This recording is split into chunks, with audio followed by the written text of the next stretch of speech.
Our story begins with Kobe Bryant, who was accused of rape in 2003. All you need to know about this case is that he was defended by lawyer Pamela Mackey, who also defended Casey Anthony and Harvey Weinstein. I will not go into the sordid details of that night, but what transpired is nothing short of bizarre.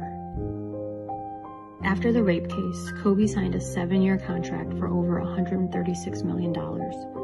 Kobe had a major transformation and created an alter ego called the Black Mamba.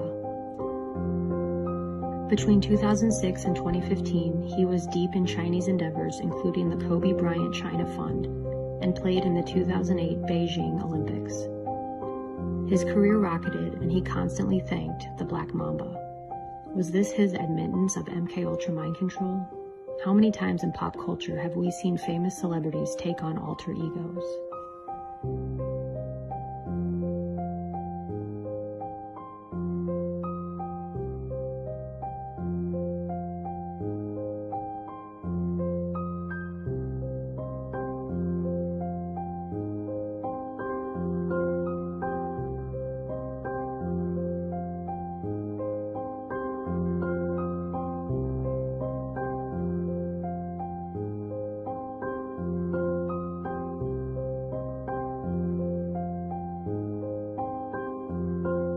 He once said, "I had to separate myself. It felt like there were so many things coming at once. It was just becoming very, very confusing. I had to organize things, so I created the Black Mamba." If you are new to this subject, you might be thinking, it's just an act, it's just Hollywood. It's not. At the highest levels, you cannot reach mass fame without sacrificing something or being controlled. Just ask Roseanne Barr about MKUltra in Hollywood. You've been a Hollywood insider for so long, yet you've been vocal for so long. I mean, how challenging is it to see your colleagues across Hollywood lacking for the Obama administration when they have so much power and influence that they could single-handedly shape the dialogue when so many people are watching them? Well, I think that, this is a culture of fear, and nobody's more afraid than people in Hollywood. They're afraid that they'll drop out of the top, They're afraid that they'll drop from the bottom of the pyramid. I go to Hollywood parties, or, occasionally I go to Oscar parties and things like that. And people, big stars, people will grab me by the arm and take me aside and say, "I just want to thank you for the things you say." And it blows my mind, but that's the culture. It's a culture of fear for sure. And it's a big culture of mind control too. MKUltra mind control rules in Hollywood. If you don't know, Google that and look into it. Kobe then went on to write a number of occult children's books involving inner magic. The last children's book he was writing was deleted by the author after Kobe died. The author claimed, "I deleted it. It wouldn't benefit anyone." His basketball stardom continued to rise, making millions, getting more endorsement deals, which eventually led him to his next endeavor.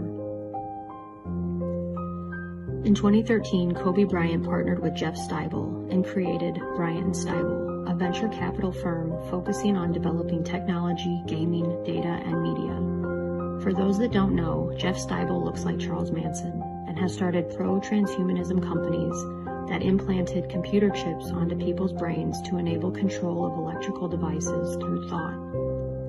He innovated the convergence of mind and machine, among other creepy ventures. When Bryant and Steibel went public at the New York Stock Exchange, Bryant was introduced to Cindy Me. Cindy is the creator of an online children's education initiative called VIP Kid, which is backed by the Chinese Communist Party out of Beijing. Chinese President Xi stated, "All education will be the training basis for the next Red generation, creating the future socialists." After meeting Cindy, Kobe wrote her a $1 million check to help fund VIP Kid. VIP Kid went on to recruit 600 students and 3,000 teachers from the United States. If you're up on current events, you will know there is a divide among Taiwan and China. Taiwan wants independence, and the U.S. is one of their biggest allies. Some of the teacher recruits for VIP Kids were discussing the Taiwan issue, and they were kicked out and sent home. Wendy Deng is the only board member of VIP Kids. Deng is from the Shandong province of China, but currently resides in New York City. She has a famously cozy relationship with Jared Kushner and Ivanka Trump. In 2017, counterintelligence officials warned Jared Kushner that Wendy Dang might be using their relationship to spy for the Chinese government. Wendy was also married to media mogul Rupert Murdoch. And let's not forget Dianne Feinstein and her Chinese spy, her driver of 30 years. There is a list on Wikipedia of the known Chinese spies who were caught, and it has become quite the concern in 2020 amidst the coronavirus outbreak. Another investor of VIP Kids is a Chinese billionaire, Jack Ma, from the Alibaba Group. Jack Ma hired Kobe Bryant to participate in a startup called Fun88, which is an online casino and gaming website, which is now currently owned by Joseph C. Lewis. Joseph C. Lewis teamed up with George Soros on foreign exchange trade deals and is the main investor in Tavistock, and in 2007 made an $864 million investment in Bear Stearns. Jeffrey Epstein joined Bear Stearns in 1976, climbed the social ladder by giving the bank's wealthiest clients, such as Seagram president Edgar Bronfman, on tax mitigation strategies.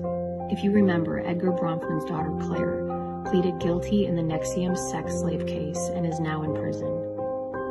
In the book, Man of the World, The Future Endeavors of Bill Clinton, page 414 mentions how Kobe Bryant was signed on to Teneo Sports in 2014 and went on to donate money to Tavistock Group and the Tavistock Clinics. One of the best-kept secrets of the Tavistock Group is that it's funded by the Rockefeller family and the Chinese Communist Party. Important figureheads involved in Tavistock are Henry Kissinger and Sigmund Freud. This institution is infamous for their mind control experiments, control on world's agriculture, eugenics, and depopulation. Why is Kobe Bryant donating money to these communist institutions? Now let's get into the pharmaceutical connection. John Kapoor, the big investor of high-tech pharmaceuticals and executive of Insys Therapeutic Corporation, is now serving 66 months in prison for lacing his Black Mamba Hyperrush energy pills with opioids. Kobe Bryant was in the process of suing the company for brand infringement. Now with this case, we have Insys Therapeutics, an Acorn pharmaceutical company which owns high-tech pharmaceuticals. Kobe Bryant was scheduled to go to court on January 29, 2020 to expose these companies, but he died on January 26th. What is so strange about this? Other than the fact that Kobe died, I discovered that Jeff Steibel owns high shares and stocks in all three of these pharmaceutical companies. Teva Pharmaceuticals and Novartis were involved in the largest cartel case in history involving price fixing of their drugs. This was so huge it involved 44 states. Did you even hear about this? Apotex is a Canadian pharmaceutical company created by Barry Sherman, a member of the Jewish Congress in Canada. Barry Sherman and his wife were involved in a honeypot scandal of sending a woman to Teva Pharmaceuticals in Israel to seduce a high-ranking executive to get him to extract information about the patent for Azilect, the cure for Parkinson's disease. They were successful in stealing the patent, and although didn't admit to patent infringement, he dubbed himself the Robin Hood of pharmaceuticals. As a result, Teva, out of Israel, lost billions of dollars over this loss. Barry and his wife Honey were found strangled to death in their home in 2017. I also discovered that Apotex was a partner of the Clinton Foundation, and they provided generic vaccines to the Clintons' Haiti project. Whether they knew too much about the Clintons or were murdered by the Mossad, you be the judge. Speaking of murder, Patrick Soon-Shiong was a mentor to Kobe Bryant, bought the LA Times, and owned lots of stock in Teva and Novartis, the companies Kobe was going to expose. Anthony Fauci went on record stating that he was proud of the work he did while working with the Bill and Melinda Gates Foundation and the Clinton Initiative of Haiti. Fauci is also a member of the Populations Institute with Bill Gates. COVID-19 is starting to look like a political tool used for global positioning, which brings me to the Belt and Road Initiative. The Belt and Road Initiative was launched in 2013 by President Xi to develop and collect investments that would stretch from Asia to Europe, significantly expanding China's economic and cultural influence on the world. Some countries, like the United States, saw this as China's Trojan horse that could potentially have negative consequences and allow them to expand their military. The countries that have aligned themselves with China's political initiative are not being hit with COVID. The countries that are at odds with the initiative have been hit hard. Coincidence? There is another theory about Trump's trade deal with China. Could that have been another victim of the COVID-19 outbreak? The Bryant Institute bought the coronavirus patent in 2018, which is funded by the Bill and Melinda Gates Foundation. Novartis bought the coronavirus patent from the Chiron Corporation in 2006. During the same year, Novartis bought out the Chiron Corporation and it no longer exists. You can still see the coronavirus filing of 2004 on the U.S. and Patent Trademark website. So if this was a Chinese psyop, why are there thousands of Chinese dying from COVID-19? If you look at the provincial map of COVID-19 affected areas of China, you will see that Beijing is hardly affected. Beijing is the epicenter of communist power. Where do Bill and Melinda Gates have their office in China? Beijing. When you look at the areas being hit hard by COVID-19, you have Guangdong, which was the hotspot for SARS back in 2003. Wuhan, where the infamous Wuhan Institute is located. And Hong Kong, coincidentally where the anti-government protests were taking place just before COVID-19 broke out. Remember Daryl Morey, the general manager of the NBA, tweeted in support of the Hong Kong protesters? His tweet ended a long-time relationship with China, and Kobe Bryant never said a word. So where does this leave America? The answer is, I don't know. What I do know is this seems to be the biggest global conspiracy in the history of the world. Is this a communist takeover? Or is China just a pawn for the global elite? If you aren't familiar with Project Bluebeam, I will give you a quick synopsis. It's basically the elitists' plan to take over the world.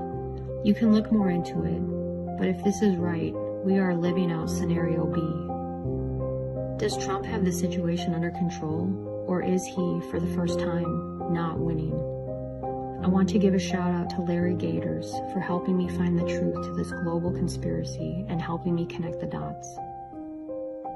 I will leave you with that to do your own critical thinking, and until then, stay safe out there and don't stop questioning the world around you.